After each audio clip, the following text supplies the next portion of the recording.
امام علی علیہ السلام کی خدمت میں ایک شخص آیا اور دست ادب کو جوڑ کے عرض کرنے لگا، یا علی، قبر میں انسان کی پہلی رات کیسے گزرتی ہے؟ بس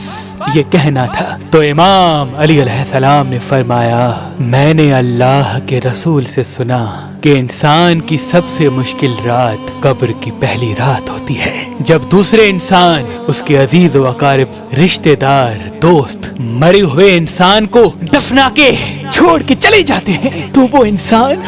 روتا رہتا ہے، ہر ایک رشتہ دار اور دوست کے پاس آتا ہے، اسے روکنے کی کوشش کرتا ہے کہ مجھے چھوڑ کے نہ جاؤ، لیکن افسوس اس کی آواز کوئی نہیں سنتا۔ کبھی وہ ساتھ والی قبر میں دیکھتا ہے تو کسی لاش کا پیٹ پھٹا ہوتا ہے، تو کبھی کسی قبر کی طرف دیکھتا ہے تو کسی کی لاش پہ کیڑے لپٹے ہوتے ہیں، تو کسی قبر پہ اللہ کا عذاب ہوتا ہے، وہ زار و قطار رونے لگتا ہے، اپنے آپ کو تنہا محسوس کرتا ہے۔ اللہ گواہ ہے، انسان زندگی میں اپنے آپ کو اتنا اکیلا کبھی محسوس نہیں کرتا جتنا وہ قبر کی پہلی رات اپنے آپ کو کرتا ہے۔ اس وقت اس کو ایسا لگتا ہے جیسے سورج ابھی ابھی ڈوبا ہے، اس کو اپنی قبر میں ہر طرف سرخ رنگ دکھائی دیتا ہے، اتنی دیر میں وہ دیکھے کہ اس کے دائیں طرف سے دھواں اٹھتا ہے اور دو فرشتے اپنے بالوں سے قبر کی مٹی اکھاڑ کے اس کے پاس آ پہنچتے ہیں، اور پھر پوچھا جاتا ہے،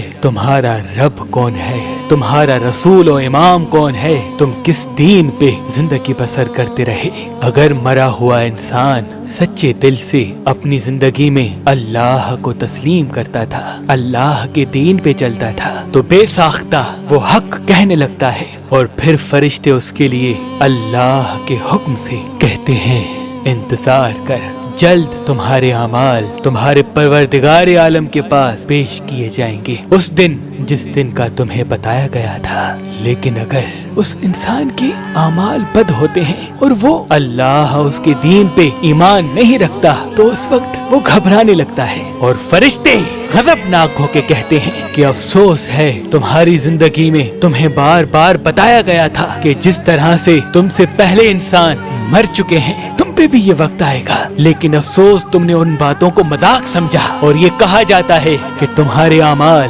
جلد تمہارے پروردگار عالم کی دربار میں پیش کیے جائیں گے۔ اس وقت اللہ انسان کے اعمال کو زبان بخشتا ہے، اور جو انسان کے اعمال ہوتے ہیں اس کو صورت بخشتا ہے۔ اگر انسان کے اعمال نیک ہوتے ہیں تو وہ نیک اعمال ایک خوبصورت شکل میں انسان کی رہنمائی کرتے ہیں، اگر انسان کے اعمال بد ہوتے ہیں تو ایک بدصورت شکل میں اسی انسان پہ لعنت بھیجتے ہیں۔ ابھی وہ فرشتے جاتے ہی ہیں تو دروازہ تبیر کھلتا ہے، تو وہ کہنے لگا، یا علی، دروازہ تبیر کیا ہے؟ امام علی علیہ السلام نے فرمایا، دروازہ تبیر عالم ملکوت اور عالم برزخ کے بیچ میں ہے، جیسے ہی دروازہ تبیر کھلتا ہے تو اس سے عذاب کے فرشتے آتے ہیں، مرے ہوئے انسان کے پیروں کی طرف، ہاتھوں کی طرف، آنکھوں کی طرف، جسم کی طرف۔ اگر انسان کے اعمال نیک ہوتے ہیں تو وہ نیک اعمال بولتے ہیں کہ اے فرشتوں،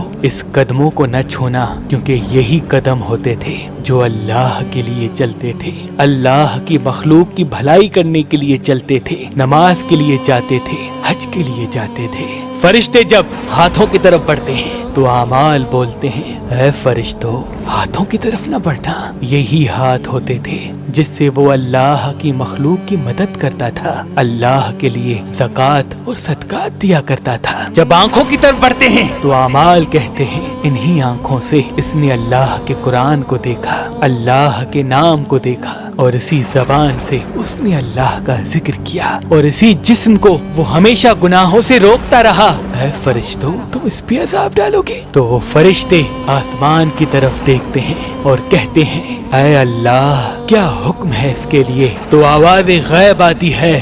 کہ فرشتوں، اس کی قبر کو جنت کا ایک باغ بنا دو، تب تک جب تک یہ ہماری خدمت میں روز محشر پیش نہ ہو۔ اور اگر اس انسان کے اعمال بد ہوتے ہیں تو جیسے ہی فرشتے اس کے قدموں کے قریب آتے ہیں، اس کے بد اعمال کہتے ہیں، یہی وہ قدم تھے جس سے وہ گناہوں کے لیے جاتا تھا، یہی وہ ہاتھ تھے جس سے وہ انسانوں پہ ظلم کیا کرتا تھا، یہی وہ آنکھیں ہیں جس سے وہ نامحرم کو